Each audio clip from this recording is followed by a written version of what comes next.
মাই god, IPL এর দ্বিতীয় ম্যাচে কি রকম ব্যাটিং দেখালেন সানরাইজার্স হায়দ্রাবাদ। ম্যাচের নির্ধারিত ওভারে রান করলেন 286, যা দেখে রীতিমতো অবাক সবাই। ব্যাটিংয়ে নেমেই প্রথম থেকেই রাজস্থান রয়্যালসের বোলারদের উপর চওড়া হয়েছেন ট্রাভিস হেডকে যেন থামাতেই পারছে না কোনো বোলারদের উপর এমন ভাবে চড়াও হয়েছেন ব্যাটাররা, যেখানে বোলারদের রীতিমতো অসহায় মনে হচ্ছে।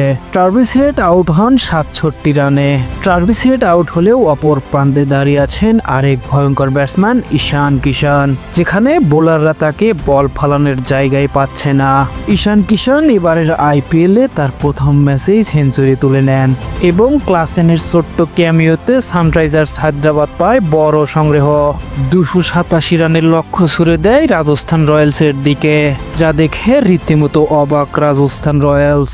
সানরাইজার্স হায়দ্রাবাদকে বলাই যায় এবারের আসরের সবচাইতে ভয়ঙ্কর দল এবং তারা কাপেরও দাবিদার। দেখা যাক শেষ পর্যন্ত কি হয়।